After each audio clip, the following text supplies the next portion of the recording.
Hello, and welcome to Beth Tikkun and this Spiritual Seasons series. In this study, we are looking at each Torah portion in the light of the overall calendar and God's pattern for spiritual growth. This week, we are in Parsha Bamidbar, the first 3.5 chapters of the book of Numbers. Bamidbar means in the wilderness. As with the other books of the Torah, the first Torah portion is the Hebrew name of the book. So the Hebrew name for the book of Numbers is also Bamidbar, or in the wilderness, which is a lot more exciting than Numbers, which is what we call it in English. In truth, the book does start with quite a few numbers, but the Hebrew name emphasizes the wilderness. And don't you just wonder what life was like with millions of people camping in a desert, living the simple life together? Did the tribes interact easily? Was there a place to trade in each camp? Was there, were there caravans coming in and out and visiting and bringing different kinds of supplies that they needed? What did they burn for all their cooking fires? Where do they find wood for that many people, for example? Were there maybe groups of teenagers who liked to go out to explore the wadis and the caves? What was it like when 3 million people were all setting up their homes at the same time, trying to get it done before the sun sets, because that's where they need to sleep that night? How did they make allowances for grandmas and grandpas who maybe had trouble walking, getting around? Was there music trickling out of tents in the evening, maybe? Were there places of study? Were there animals walking around the camps? What were the sounds like in the morning or in the evening? I really want to see the documentary, but the book of Bamidbar is about as close as we're going to get to that documentary. So we can, I look forward to going through this next book of the Torah together with you. If I had to reduce this first portion of the book to a single sentence, it would be, everyone counts, but know your place. The main topics of the portion are the first census and the arrangement of the camp by groupings of tribes, which was also the order in which they marched in the wilderness. The Levites become a separate topic here in this portion because they're not counted with the rest of Israel in the census, though they do get counted eventually. They're just counted separately and differently. So whereas with the 12 tribes, the regular tribes, all the men 20 and over, men who can go out to war, they're the ones who are counted. Fighting men is not the emphasis for counting the Levites. They're counted according to the number of males 1 month old or older. It seems that the main reason that the Levites are counted at all is because God takes them in place of the firstborn males of the other tribes. So a count needed to be done for that reason. How many firstborn males are there in the other 12 tribes? Well, each one of the Levites, 1 month old and older, is taken for one of those firstborns. So, as these numbers for the Levites are being determined, God also assigns the 3 branches of the Levites certain duties for breaking down and transporting and putting back up the tabernacle. So we read about those special assignments during the census of the Levites, when we're being given that information. The last topic of the portion specifically addresses one of those 3 branches of Levites, the Kohathites, who are given the task of transporting the most holy objects of the tabernacle. And that was actually Moses and Aaron's clan or group, the Kohathites. The Kohathites are given very specific instructions here for how they are to transport these objects, which must be treated with the respect of covering them as they are being moved. No one is supposed to see them as they are being moved. not even the Kohathites, really. They're not supposed to just be staring at these objects. They're very holy objects. So let's think about this portion in terms of the calendar and the plan of salvation. So after the many laws given in the book of Vayikra, we're now seeing a major change to how Israel looks and moves in the world at the very beginning of this next book. So there's a very different feel already from the beginning of Numbers. In a way, all that buildup of climbing the holiness mountain in Vayikra, which we've been talking about, is leading to these physical changes that we're seeing here in the camp. So how is it that organizing the camp, how is that a fulfillment of Vayikra of sorts? And what does this portion have to do with Shavuot? The rabbis consistently point out that Parsha Bamidbar is always the portion read before Shavuot. What we're seeing here is a visible, tangible example of what holiness looks like, reflected in the body. This is an expression of holiness that we can actually see if we were to be on a mountaintop looking down on the camp of Israel. So the laws of Vayikra are, in a way, their speech, their commandments. And so you have to have that phase of being given the commandment. But then what follows that is you put it into action in this world, in this lowest world. Right? So that's what we're seeing here. I mean, it's one thing to absorb what you hear, and it's something else to actually start doing it, making changes in the world, right? And in what you look like and how you walk in the world. This is, so we can think of Bamidbar as a kind of response to those commandments of Vayikra. What is that response? What are we seeing? You know, what does it have to do with anything that they're being arranged in a certain way in the camp? So first, what we're seeing as that response on the outside is order from chaos. Remember that Vayikra, the Hebrew for Leviticus, means "and he called." When we respond to God's call to holiness, our life will become more ordered and less chaotic. And this includes a deep submitting to whatever authority that brings order to our larger groups. Right? So submitting to that authority that says, you go here, you go there, you go there, and then bringing that order, right? That's an expression of responding to the call to holiness. Secondly, we see in the Parsha Bamidbar the recognition of degrees of holiness. Degrees of holiness. There's a ranking of tribes reflected in their groupings and arrangement around the table.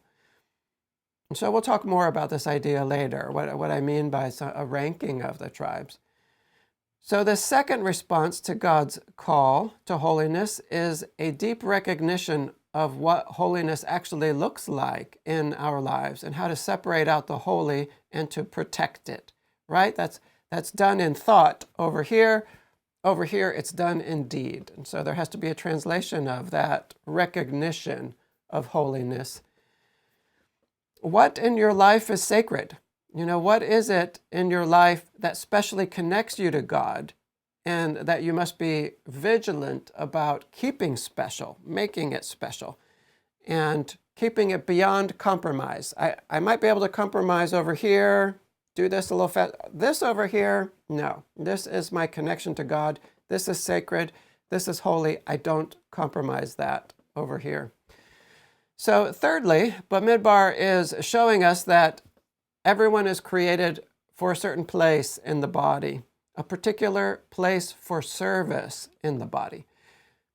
So this third result is of responding to God's call to holiness is that we see where we are created to fit into the body.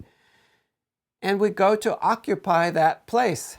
In the process, as each piece takes the place it was made for, a bigger being is created. A super being is created as you go here and you start to work and function there and do the work that only you can do there. This bigger being this super being is created, and it's far beyond, it's capable of much more than each of us can do individually. It's amazingly powerful. And when these parts get together and specialize and work together with one mind and one heart. One way to see that camp in the wilderness is as a single unit, a single being capable of wielding truly massive power. But as long as they're disorganized and not knowing how to, fit the whole body together, they're divided and weak, and they could be easily conquered like that. If I'm an enemy looking down on that ordered camp and all that specialization, I'm going to think twice about attacking Israel. So let me repeat those points quickly. In responding to God's spoken commandments to be holy, we experience order from chaos. We experience, secondly, the recognition of what's holy in our specific situations. And 3, we see and occupy our place, which creates a larger body. So this idea of holiness manifesting visibly is one that we can also apply to Shavuot, right? That's coming up in just about a week. This portion is not just a kind of culmination of the previous portions in Vayikra. It's also connected to Shavuot, right? It doesn't only connect backwards, it connects forward to what's coming next, which is Shavuot. So we can ask ourselves, how is Shavuot also a more physical manifestation of the word that God has been speaking to us over the course of these 50 days? God was giving them some commandments as they were walking through to Mount Sinai about the Sabbath and collecting manna and such. And there was an understanding that the patriarchs even knew the Torah to some degree. So how is this different, what happens here at Mount Sinai? How is this a more physical manifestation of the word? Well, it's not hard to see that the giving of a written Torah is a physical manifestation of the word. At Shavuot, that's what we're celebrating, or at least what we traditionally celebrate, is the giving of the Torah. The beginning of the giving of the Torah. God actually patiently spends many days over the course of the whole summer giving the Torah to Moses on the mountain. But it begins here at Shavuot, and so we're celebrating the giving of the Torah there. Receiving a written text, right, a book, it's a huge leap forward in making God's word concrete, seeing it manifested in this lowest realm here. And 2, at Pentecost, it's another way to say Shavuot, but we see the apostles being empowered to speak out the word in many languages. And that's another kind of physical manifestation of the word, this breaking down into other languages, this gospel story. So there's a theme here of the beginning of the word becoming manifested tangibly, the beginning of that. And we're seeing this tangible manifestation in the ordering of the Israelite camp. We see it as the written Torah begins to be given at Mount Sinai, and we see it in the good news being translated through the power of the Spirit into a large number of languages. All of these are examples of the word getting a kind of body. Though it's still early in this embodiment process, there's much further to go with making the word concrete. The whole salvation cycle is a process of the concretization of the initial light of truth we are given at the beginning of the cycle, back at Passover. It's becoming more concrete and more concrete and more concrete as the year goes on.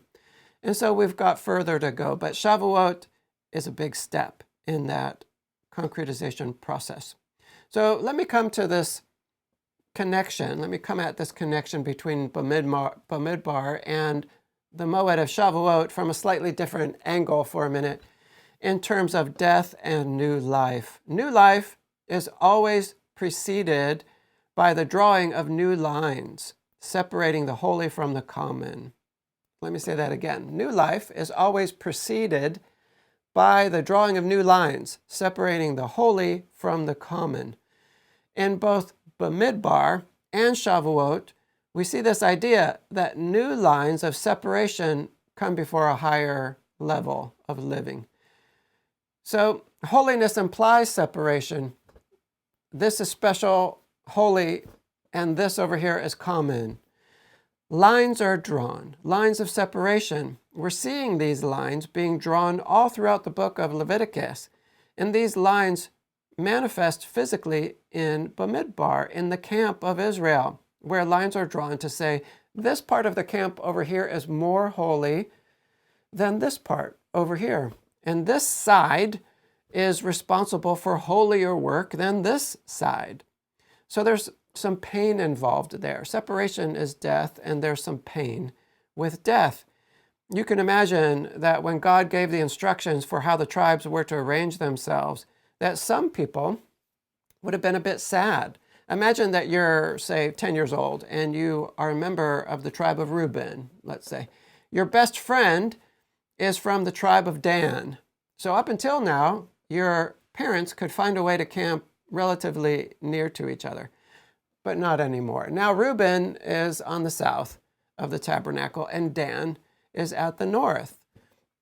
And so there's some sadness there, but the purpose is for a greater life. The ordering of the camp, the fusing of the tribes together into a greater body where each tribe takes up the place it was made for. In fact, Reuben led the south, Dan led the north. So the death is for the purpose of life. This is what the Torah is, right? Submitting to the Torah is a kind of death for the purpose of a greater life. The Torah is drawing lines in every area of our lives. This is holy, that is common. Or this is clean and this is unclean. Every time we submit on a deeper level to the Torah, we are led to a kind of separation, a kind of death for the purpose of a higher life. A higher level of living always requires first the death of drawing more lines between what is holy and what is common. Right? So you might sense that in your life where you just start to get more sensitive. You know, I've been doing this. It's been fine. It seems fine. It's way better than what the world does. It starts to feel unsettled. And you start to say, you know what? There's a taint there. There's a line that I'm going to draw. And that comes as you are being picked up to a higher level of living. So this idea of the death before the new life is central to the entire book of Bamidbar because the name itself is very much connected to death, the name Bamidbar. So let's talk about this word Bamidbar now and this fourth book of the Torah. As I mentioned earlier, Bamidbar means in the wilderness. Midbar is the wilderness, no man's land. What kind of land is land that nobody wants to settle down on and claim? Well, it's dry land. So most of the area Israel journeyed through during the 40 years in the Midbar is classified today by scientists as desert, true desert, though some of it is steppe, which gets a little bit more rain than desert, especially north. As you get into Israel proper, it's more steppe land. So in Jewish thinking, the wilderness is the dying place. Rabbi Akiva Tatz calls the wilderness the place of extreme death forces. It doesn't only lack water, which is so necessary for life. Wilderness areas around Egypt and Israel are often starkly beautiful, and I had the privilege of being able to live in the Midbar, in Arad, in Israel, surrounded by Midbar anyway, for a couple of years, and it was amazing, and it was beautiful. But these are really sun-blasted places. And there's a lot of venomous creatures that live in the Midbar, in the wilderness, creatures that can give you a pretty nasty sting.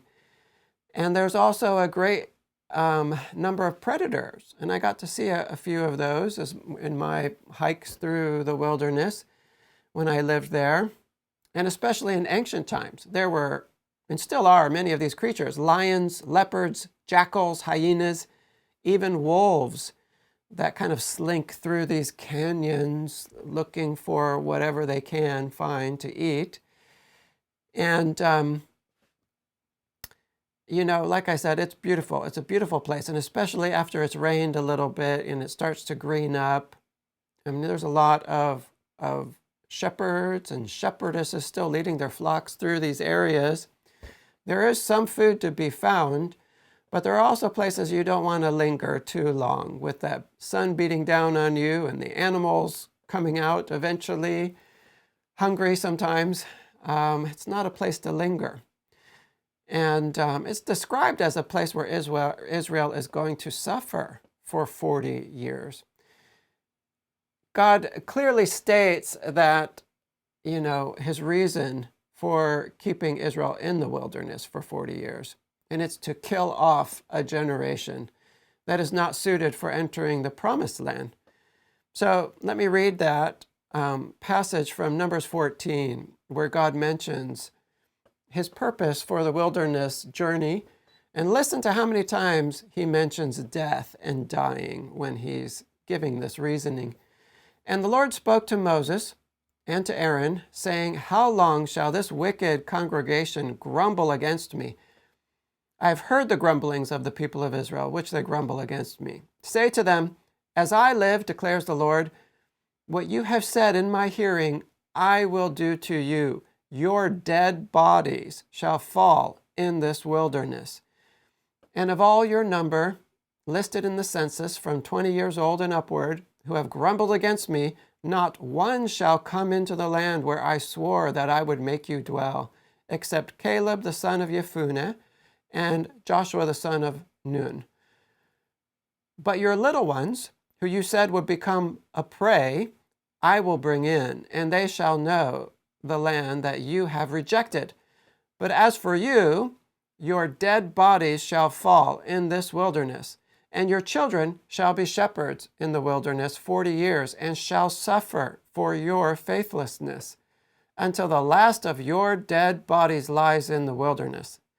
According to the number of the days in which you spied out the land, 40 days, a year for each day, you shall bear your iniquity 40 years, and you shall know my displeasure. I, the Lord, have spoken. Surely this will I do to all this wicked congregation who are gathered together against me. In this wilderness they shall come to a full end, and there they shall die. And the men whom Moses sent to spy out the land, who returned and made all the congregation grumble against him by bringing up a bad report about the land, the men who brought up a bad report of the land died by plague before the Lord. Of those men who went to spy out the land, only Joshua the son of Nun and Caleb the son of Jephunneh remained alive. And so that's Numbers 14, 26 to 38. The connection is clear. The wilderness is a place to die. So is this death a mere punishment? Is it just punishment? I really don't think that with God there's such a thing as mere punishment for punishment's sake. Punishment is always meant to achieve a greater end with God. The bending of the knee in humility, the turning back to him, and especially the cleansing required of a holy people. So on the one hand, we could look at the book of Bamidbar as a delay in entering the land so that people can die.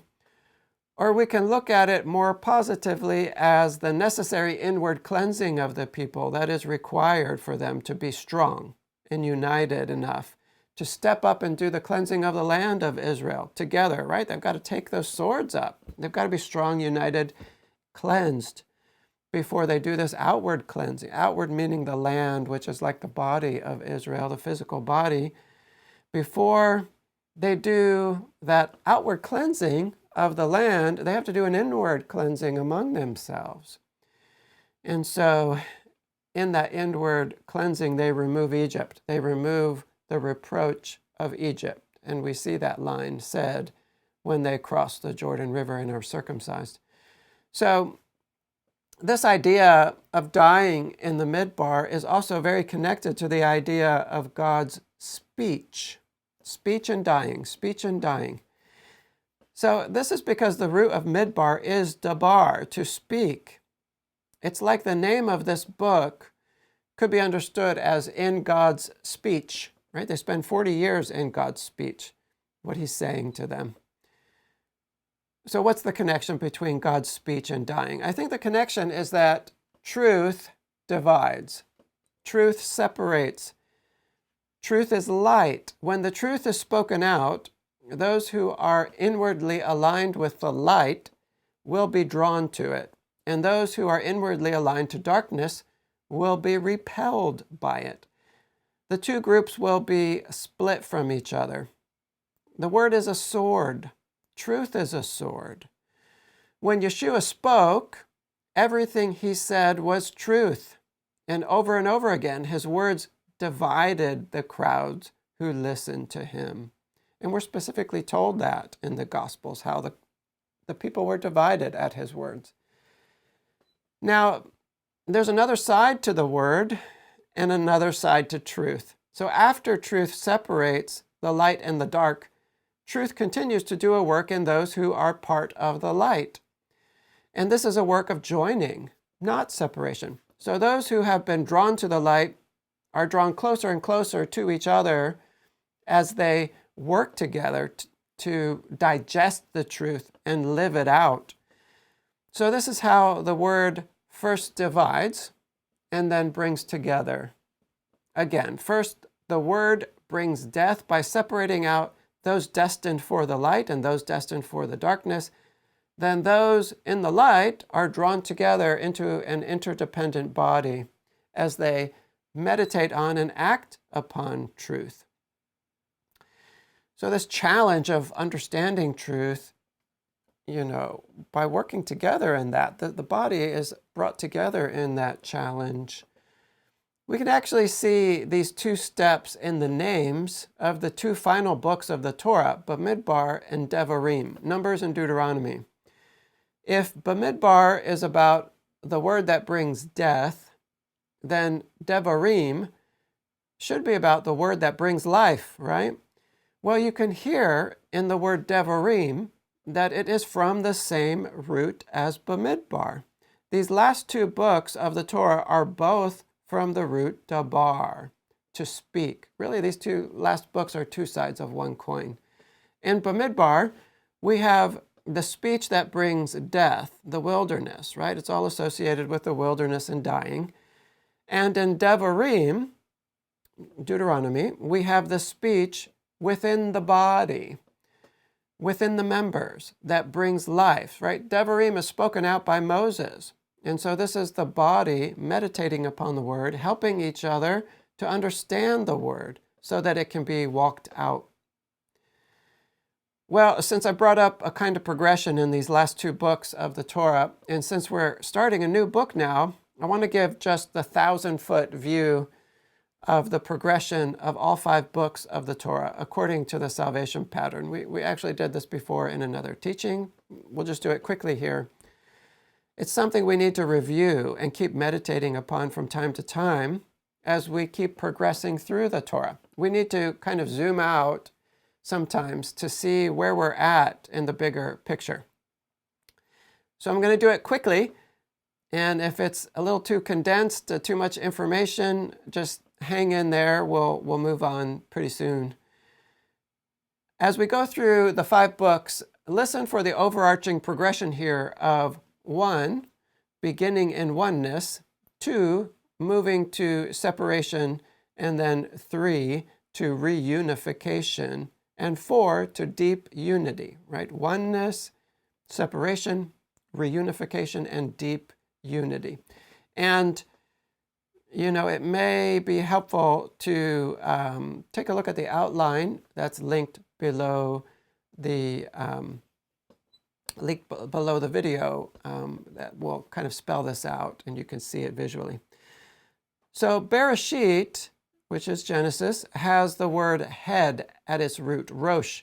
And this is a kind of oneness that we see at the spiritual root, at the beginning. The head is a place of comparative unity within the body. The brain looks like an undifferentiated oneness. I mean, imagine if you were back in the days before science and MRIs and all of that, and you looked inside of a brain, it all just looks like gray matter, right? It's just kind of undifferentiated looking. So the beginning is marked by this undifferentiated oneness, but that doesn't last very long at all. Right away, we start to see separation.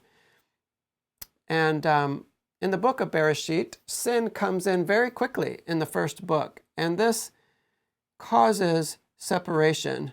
But the Bible doesn't dwell on this story of the fall very much, kind of just skims through all that early stuff. Instead, the narrative speeds forward until we get to Abraham, when it slows down vastly. The focus of the first book becomes the seed of salvation for humanity. The seed is made of three parts: Abraham, Isaac, and Jacob. And that seed of salvation is what we're reading about for most of Genesis. Though the seed of salvation is given, the process of separation continues into the second book, Shemot, which is wholly devoted to separation. This is like day 2 of creation. Shemot means names. The word is plural. Right, we've got more than one now, and indicates a separation into individual identity and ego, distinct essences described by names. It is a book about birth, the birth of a nation, which is the separation of a baby from its mother, and a new baby is soon given a new name that describes its unique and separate identity. In Shemot, Israel separates from the world and begins taking on her identity as a holy people, a people separated from the others to be God's special treasure, though they have some work to do before God can really join together with his people. Vayikra, the third book, is about reunification, the beginning of a process of deep joining. The word Vayikra begins with a vav, which is the letter of connection, and here means and, it usually does, when it's affixed to the beginning of a verb. The translation of Vayikra is, and he called. This calling implies that God is reaching out to connect to his people. He's calling them, which means he's sending his word to them, through which they can reconnect to him. So it's a book that has a special emphasis on the priesthood, which is a holy kind of human being that God uses in a special way to connect to his people. All about connection going on there in Vayikra, including the priesthood, which is a connection for us. So Bamidbar is the fourth book, the book we're coming to now, and it's about cleansing, the cleansing that the word brings. It's a book about the death of a generation, which we just said. And that's the first stage of cleansing the vessel. This cleansing process begins a phase that is deep unity, this phase of deep unity with God, where the people learn to walk daily with God, even as they are burying people along the way, right? They look to that pillar of cloud every morning. Is it still there? Is it starting to move? Do we have to move now? They're learning how to walk with God. And this is a kind of deep unity. But that's also associated with cleansing, internal cleansing. Devarim is the final stage of deep unity, in which the bride has now become the vessel through which the word is spoken. Devarim is named not for God's words, but for the words of a man, Moses. The book is Moses' rephrasing of the Torah, his repetition of the Torah in his own words. So it's regarded as the beginning of the oral Torah.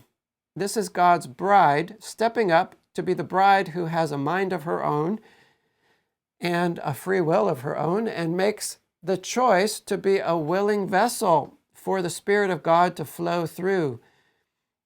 So there's a great unity in yielding to God in this way, the yielding of a bride with her groom. And so that's the final book of the Torah. Well, the final topic I have for today related to the portion will help us to get into a few of the details in the text. We can call this topic unity through knowing and accepting one's place. We'll address here why it is that I'm saying the camp is arranged by levels of holiness and honor. Right? It kind of strikes us as being strange in our modern sensibilities. But before the text divides the tribes into groups, we have the census. That's what begins the book of Bamidbar. What is the census doing here? So in a way, the census works to affirm every person as being equally a part of the body. We're about to divide you all into groups, right? But before that, we're going to affirm that each of you is equally a part of the body. So the rabbis see the message in the census that everyone counts. Now, it's true that only the men were actually counted, but we can understand that it's assumed that these men have wives who are their other half. The women are counted then through the men, through their husbands. So the census tells the people, first know that you belong in this body. Let me say to each of you listening today that if you are a believer, then you are grafted into Israel, or you are a Jewish person who doesn't need to be grafted in, but most of us are grafted into Israel. And if you are looking for your place in this world, where do I fit into this world? Start with knowing that you are part of Israel. You are part of Israel. Where is your place? Your place is firstly with Israel. It's a simple truth, but it's one that we should speak to ourselves frequently.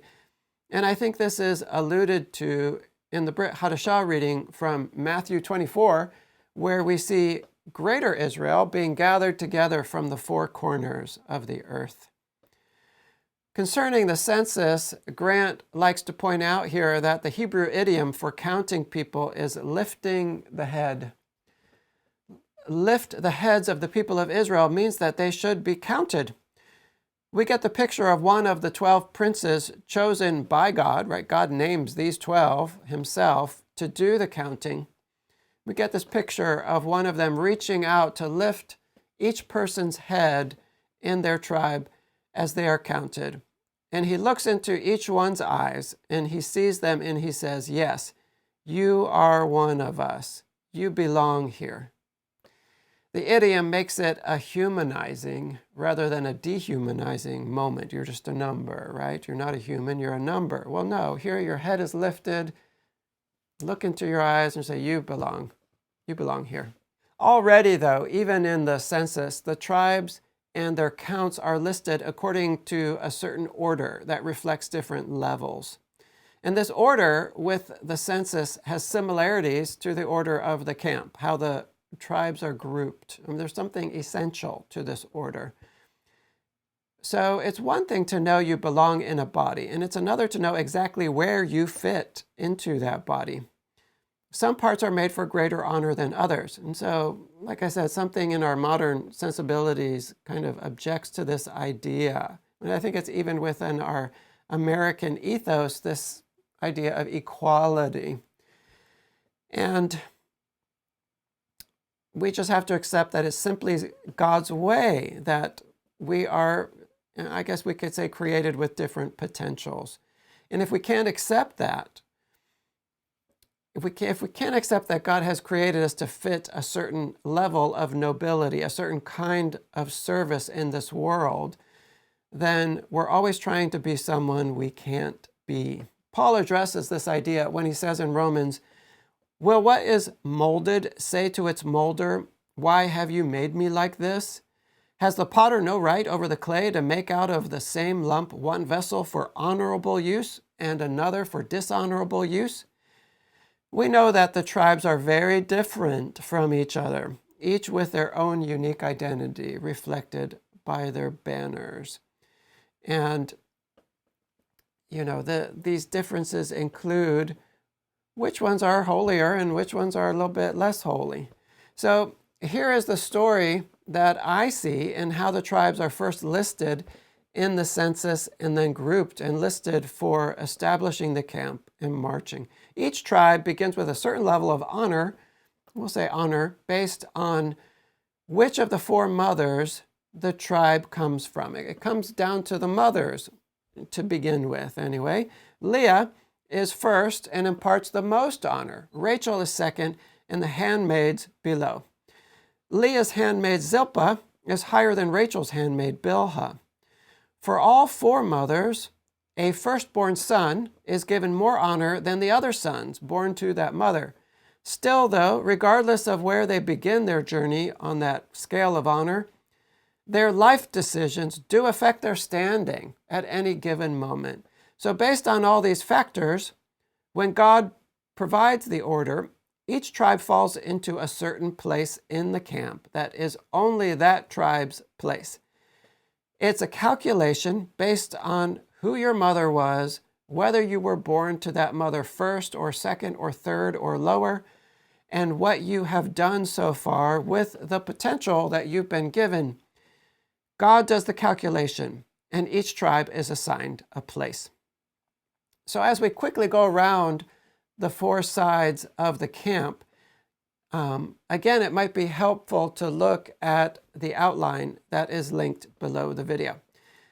So Leah's third son, Levi, is given the highest place immediately surrounding the tabernacle. You've got that tabernacle in the middle, and completely surrounding is the tribe of Levi. And so that's the highest level of holiness and honor.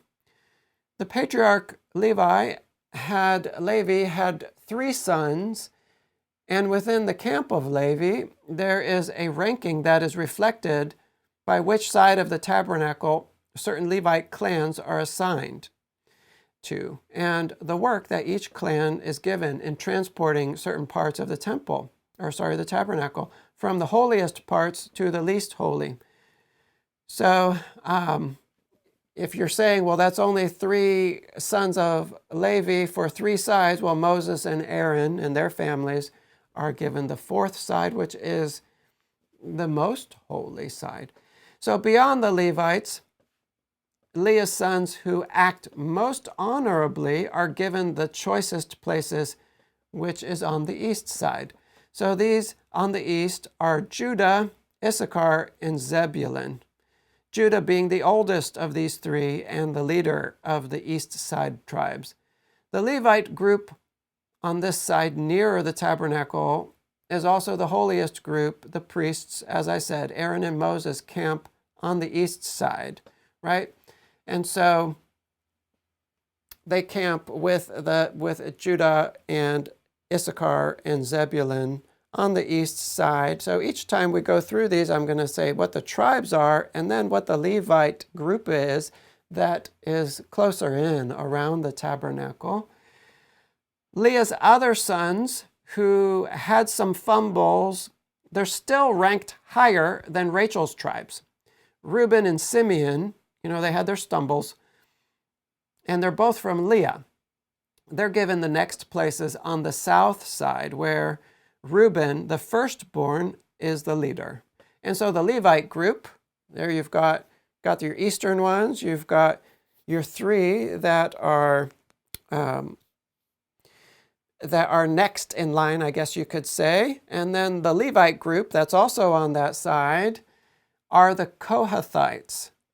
And they carry the holiest objects of the tabernacle. So they carry the holiest objects, but they're a little lower than Moses and Aaron and the priesthood, which is on the east side. So one more spot is open, though, on the south side.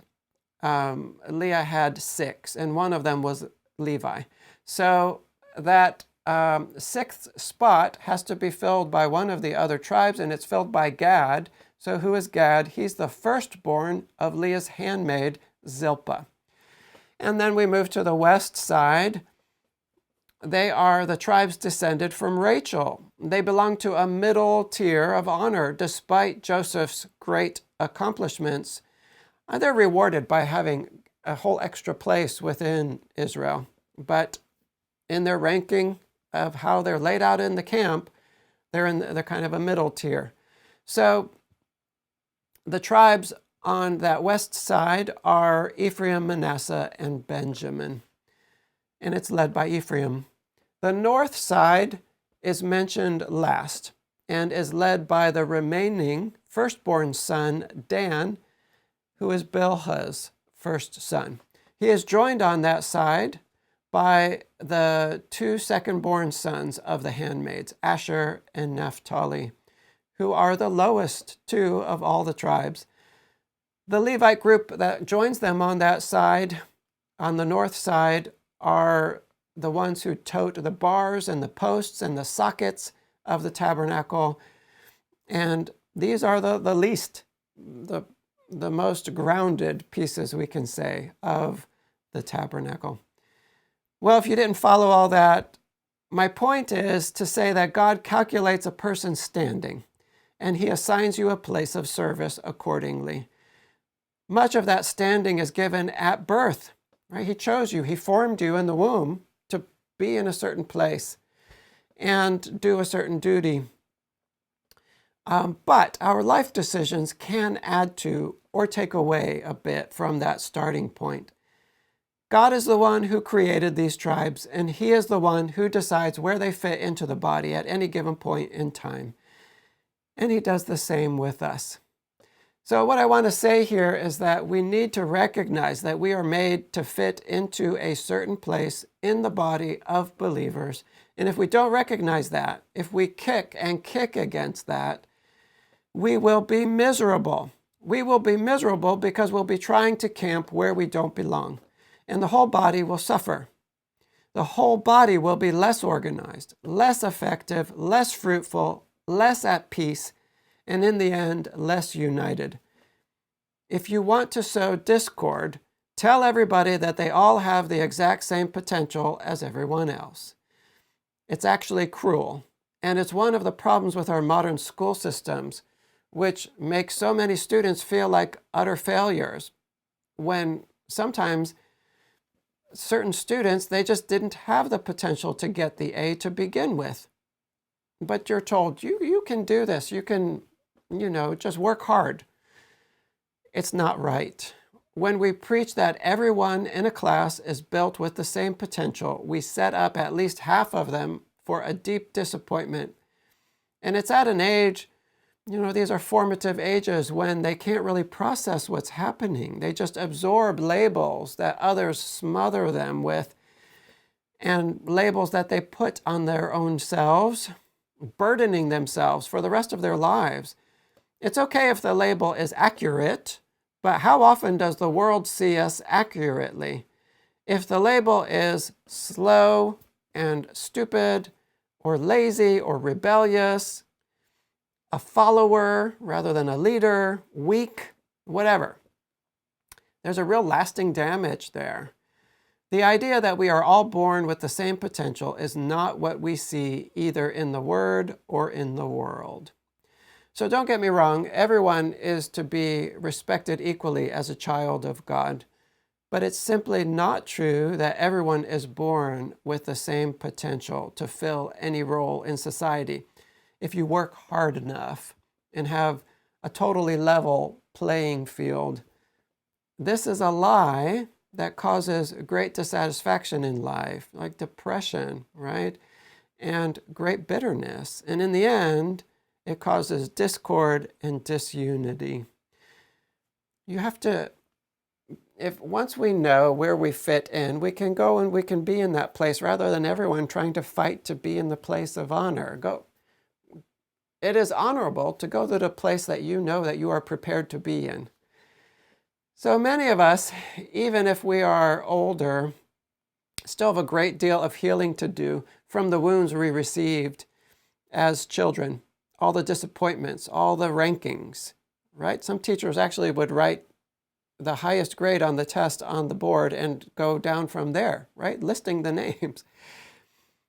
And it's comparing these complex worlds, these young people who don't even quite know who they are yet.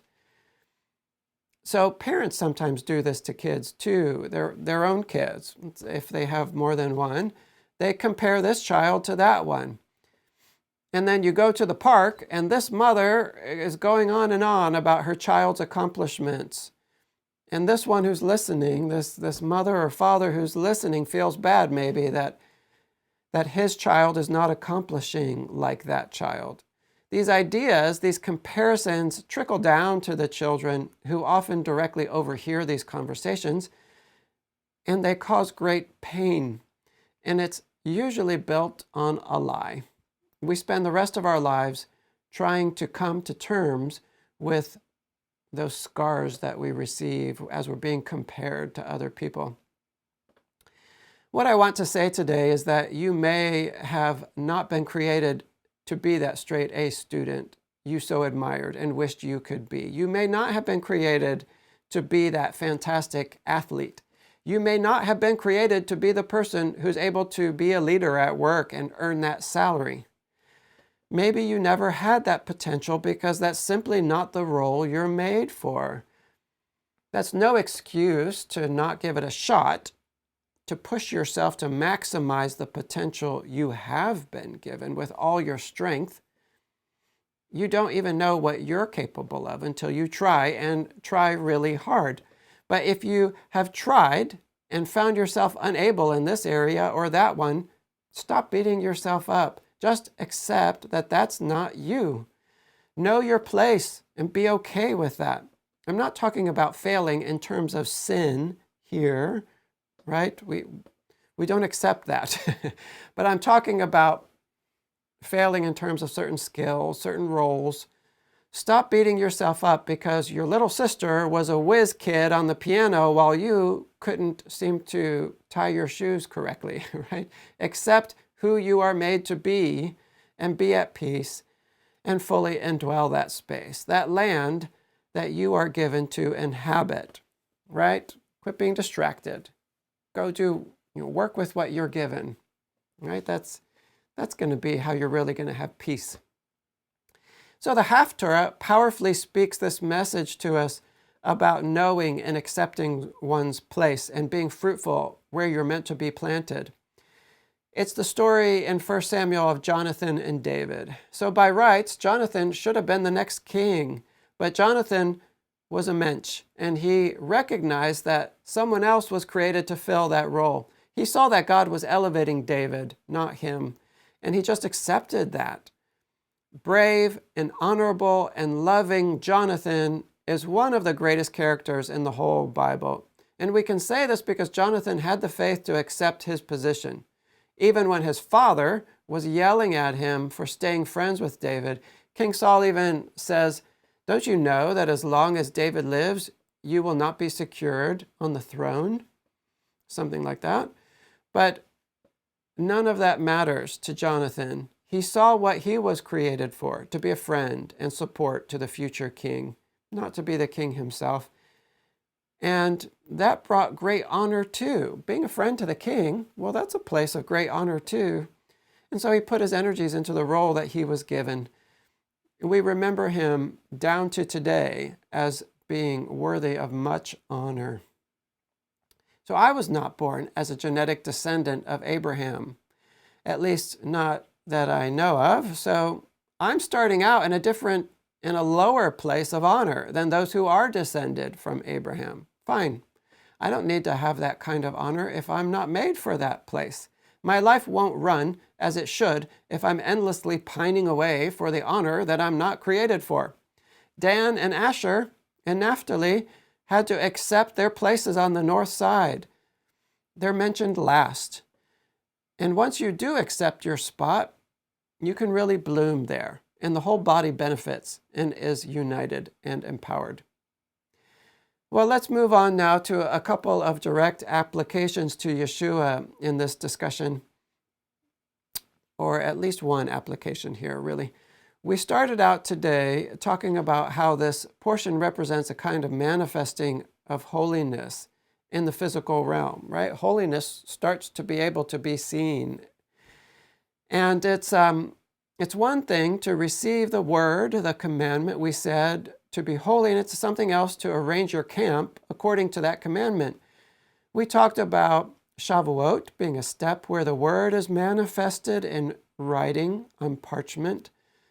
The word is made concrete in this way, but God has more in store where that came from.